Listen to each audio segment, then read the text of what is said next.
evening. I'm Melisa Idris. Welcome to Consider This. This is the show where we want you to consider and then reconsider what you know of the news of the day. Tonight, we take a somber pause to reflect on the past month of conflict, turmoil, and suffering in the Gaza Strip as the war there enters its second month. Now, the consequences of this war has resonated far beyond the region, igniting debate over international diplomacy, the role of major powers, and the urgency of a humanitarian ceasefire. Joining us now, we have award-winning journalist and scholar James Dorsey. He's an honorary fellow at the National University of Singapore's Middle East Institute and an adjunct senior fellow at the S. Rajaratnam School of International Studies. James, thank you so much for being on the show with me today. Over the past month, we have witnessed continued devastation in Gaza that has raised questions about global problem solving and the ability of the world to prevent atrocities such as this. I'm wondering, from your perspective, what has the past month revealed to you about the state of the international system, the limitations that it might have in addressing conflicts and preventing humanitarian crises like the one we're seeing in Gaza now? Thank you for having me. I think what we're seeing is a breakdown of the international system. And that has to do with issues that are far broader than the Middle East. The Middle East is just one factor in that. And in my mind, it has to do with that we've seen the rise of a critical mass of civilizationalist leaders. What I mean by that is leaders who think in terms of civilizational borders, not of national borders. And because of the breakdown, if you wish, or as part of the breakdown, are able to assert themselves that way. Take Russian President Vladimir Putin with the invasion of Ukraine, Xi Jinping of China with the South China Sea and Taiwan, Hungarian Prime Minister Viktor Orban with his notions of a Christian state that expands into Romania and other parts of Southeastern Europe, and of course, Benjamin Netanyahu, whose government sees certainly the West Bank as an integral part of Israel, and clearly is reasserting within the last war claims, not civilizational claims, but security claims to Gaza. Now, the problem here is that essentially the notions of hypocrisy and of double standards become move increasingly to the forefront. I think a little bit what is forgotten is the United States takes a good deal of the blame for that, of course, and Europe certainly with regard to the current Gaza conflict. But the same Arab states that are justifiably calling for a ceasefire in Gaza and condemn Israel for its bombardments were silent or participants in a similar sort of massacre and slaughter over a decade in Syria. Okay, so when we talk about where this war in Gaza is headed, despite calls for UN-led calls for a humanitarian ceasefire, there seems to be no action or interest in that. So what happens now? Is there a role for international systems, international diplomacy to play in halting the violence in Gaza? Of course there's a role. The problem with it is twofold. One symptom of the breakdown of the international system that a month into this war, the UN Security Council, which essentially sets international law, has been incapable of coming out with a resolution, whether that's because of the Russians or because of the United States. Fact is, it's impotent and paralyzed. Ultimately, diplomacy is the answer, but diplomacy is only going to really work under one of two conditions. You apply pressure, which none of the parties have been willing to do or able to do, to be fair. There are not that many parties. It's really a handful that can apply some sort of pressure or influence in this conflict. Or you do the right thing, which is put the lives of innocent people as the priority rather than your collective, state interests and what you think is going to serve your purpose well, no matter how many people die in the process. Well, the stated purpose of Israel is to end Hamas's rule in Gaza, destroy its military capability. But what have the events of the past month revealed to you about Israel's endgame for Gaza or exit strategy in this Gaza invasion? Well, first of all, before I come to the end game, let's keep one thing in mind. Sure, what the context matters, but what context does, it explains. It does not justify.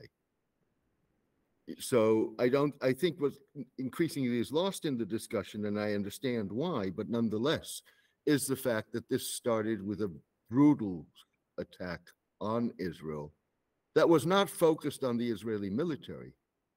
It was focused on the killing of innocent civilians. And there's no state that cannot respond to that. Now, the problem with that is that the Israeli response is not going to help a resolution. It's probably going to aggravate things. But both Israel and Hamas have a responsibility in this.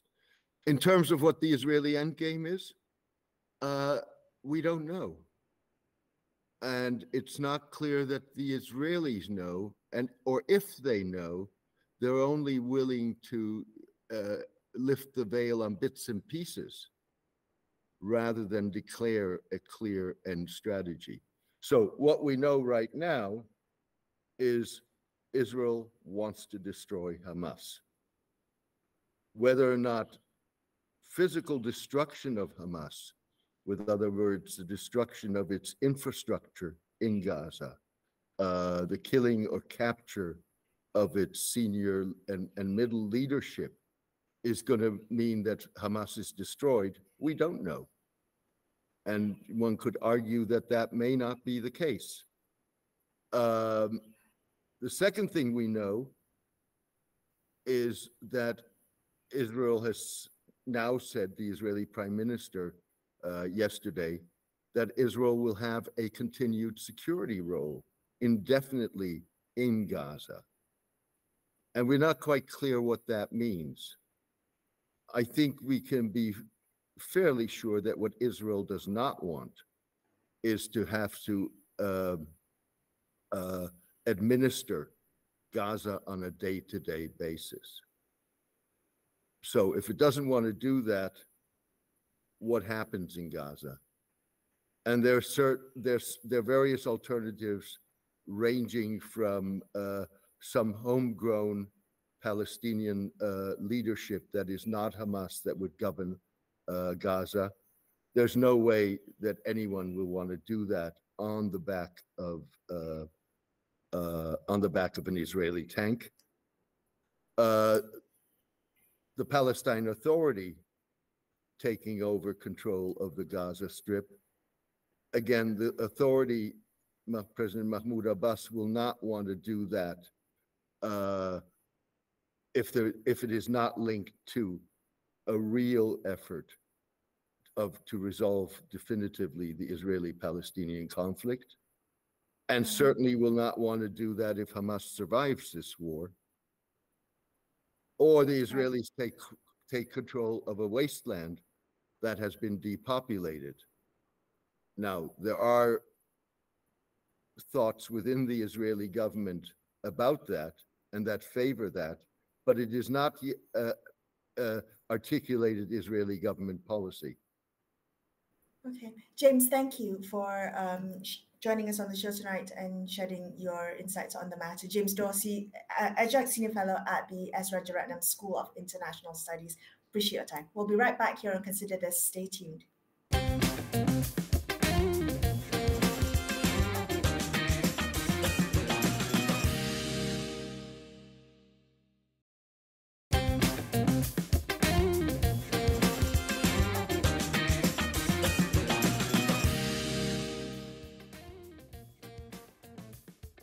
Hi, welcome back to Consider This. I'm Melisa Idris. As the war in Gaza enters its second month, we are also witnessing another battlefield, the arena of language, where words and narratives are powerful weapons and used as such. Joining us now to explain how and why words matter, especially in times of war, we have Associate Professor Dr. Noritah Omar. She's from the Faculty of Modern Languages and Communication at UPM. Dr. Noritah, thank you for being on the show with me today. You know, language can be a weapon all of its own, especially potent in times of conflict. I'm wondering whether you can begin our conversation by helping us understand how language can shape perception, can shape attitudes, and the way we respond, especially as to respond to what has been happening in Gaza in the past month. Thank you, Melisa, for the invitation and question there. I would like to start that for many years that we have depended on the mainstream media. See, so what we're saying here is the construction of what is already inherent narratives in uh, the in society in terms of how we look at certain things. So one of the things that, as you mentioned, the idea of framing the conflict in relation to the issue on Palestine, the language that we use, what is in the mass media, in relation to the traditional media and also the alternative media, social media especially. What we have to be alert is the idea of the notion of dehumanization that we are playing out. Um,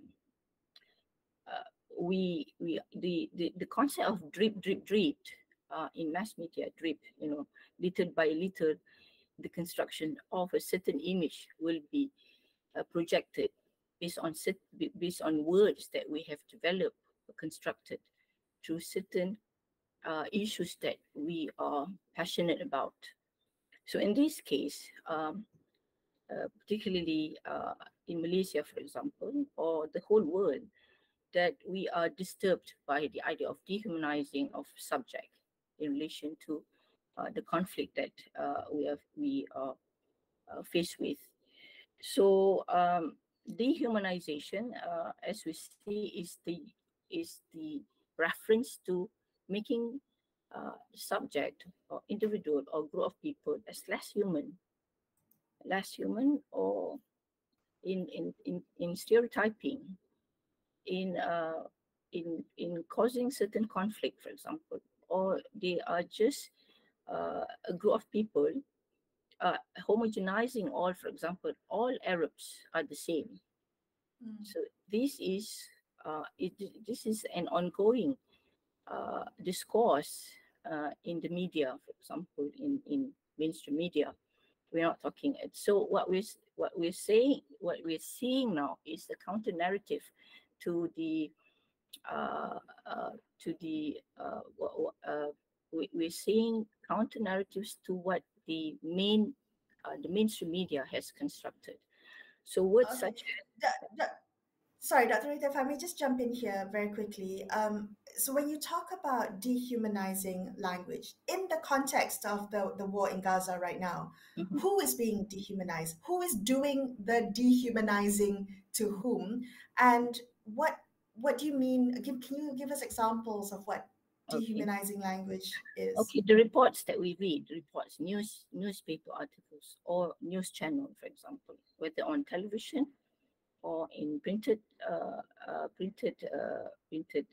news that we see, this is this is what the dehumanizing is the way we actually use certain words. For example, we capture, for example, the word terrorist, for example, throughout our or the war itself. Attack, for example, the word attack. Who's attacking? Um, who's Another thing is that who's attacking, who's the perpetrator, for example. All of these uh, is going to be a biased picture that we bring in without us consciously or unconsciously writing or talking about this. Right. So I have noticed also in the coverage that we've been seeing in mainstream media, particularly mainstream media of the West, the linguistic bias that you've mentioned, right? The different sides frame it in one way. One side dies, the other side is killed. Every side has its own lexicon. I am wondering, what is the harm? What harm does it perpetuate when dehumanizing language is used in coverage of a conflict? Well, one of the things is it will cause emotional uh, impact, in other words, that, and also public opinion in terms of how they see. So the escalation of the conflict, for example, perhaps I would say that it is really significant in terms of how we describe the perpetrator, for example, or Israeli, for example, are the subject in terms of being the perpetrator. Okay. Can I ask you, when individuals are consuming news during these times, these fraught times, what do you tell people to look out for to be more critical consumers of media coverage, particularly in the context of the war in Gaza? Well, we have to look at the generalization, homogenizing, for example, in relation of terminology that we use, aggressive language we use, objectification in terms of statistics, for example, even numbers. We have faceless numbers. For example, recently I saw on at Washington DC, for example, they are reading the names of the kids. So to give that understanding, these are not faceless individual. So what happened in the news, we are giving number of deaths, for example, 10,000 deaths that we have. So as if that the statistics doesn't mean a thing. So we have to be very careful on concentrating on number of deaths, for example, rather than, it's a personal narrative. And as I said, for example, Palestine is a very personal thing to me, because I have someone who's so close to me, a PhD graduate, who I'm on constant contact with him. So worrying about him and his family. So in other words, that someone must know these people. In other words, that we cannot just say that these are, there are 800 deaths today, for example. So we have to be careful in that sense. We are dehumanizing this context of people that we don't know. So that could be something that we must be aware of. That every number or statistic that's reported, that's a person with hopes and dreams and aspirations, and I think a number kind of dehumanizes, desensitizes the reader to that. What about social media, Dr.? Social media plays a huge role in the way we consume news nowadays, in the way information is being disseminated. How does the dehumanizing language spread through social media? And are you concerned about dehumanizing language slipping off the internet into real life? Because right now we're seeing a rise in anti-Semitism, in Islamophobia. The ground is fertile for hate. How do you approach consumption of news of Gaza on social media? You are right. What's happening in the social media could actually leak into the outside, outside of media. So the thoughts, the behavior, for example, could actually influence the way we're saying things. I think social media is really uh, sort of increasing or ask the conflict sort of is heightened by the way people are responding to it, through social media. Sometimes misinformation, so unverified information, for example, can be quite dangerous in that sense that we need to be aware of. So we are shaping, for example, this is a reciprocal thing. The way the world is shaped through media and how media shape people in that sense. So it's a two-way thing, that we're shaping the media and the reality of our life. Yeah. You mentioned misinformation, Dr. Yeah. Noritah. How concerning is the issue of misinformation and disinformation in the conflict in the past 1 month that we've seen this conflict escalate? There are quite a number. I think ABC News have actually covered a list of misinformation being done in relation to, for example, a Yemeni a Yemeni general, for example, who actually they said that Yemen is already ready to go to war, to attack Israel. That is actually a fact check by them. It's not. So, for example, there are many other viral news that need to be checked before people get emotional about it and causing certain action which is unnecessary in terms of the way we think about this conflict. What do we do if we come across dehumanizing language being used in the media that we consume? What should we do about that? Well, you can see, we can see, for example, the netizens are responding to it. We call it counter narratives, for example. This is what I see, counter narratives. You're telling again what, for example, one of the things, the counter narrative is best done by the grassroots narrative that are the Palestinian themselves or the subject that instead of. So you have to double check, for example, that it is not something that you must accept. Rather than check in terms of what is the story about.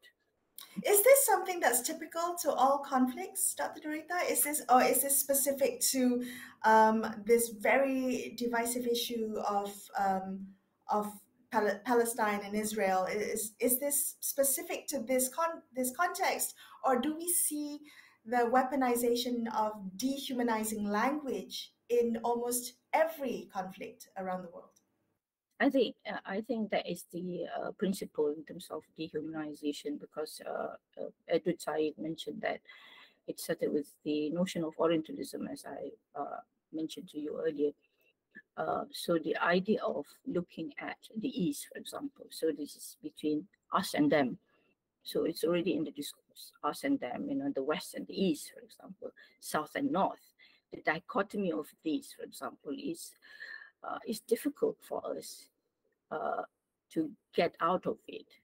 And so it's not just the Palestinian, this is, particularly when we see conflict, for example, any conflict, for example, or you mentioned Islamophobia, that is the start of how we look at the East, the Muslim, So the same thing, anti-Semitism, for example, how the Jews are being looked at. So one that we forget when I like to come back when we say how do you counter back in terms of dehumanization? Dehumanization, probably the best word is we call it humanization. So that is the the act of looking at things in a better perspective, instead of looking negatively at it, or describing it in terms of it being evil, for example. I'm not saying that war, for example, we say war is evil. Of course, I'm not saying that to humanize war, for example, but we have to be more empathic in that sense, sympathetic in terms of describing, you know, um, we don't want, the bias get to us in terms of Right. to serve us, not to serve humanity. So we have to think of humanity rather than a biased picture that, for example, I must think of myself. No, we have to think what others think too. Right. To practice empathy and our humanity. Thank you, Dr. Noritah, for your time. That was Dr. Noritah Omar from UPM, wrapping up this episode of Consider This. I'm Melisa Idris, signing off for the evening. Thank you so much for watching, and good night.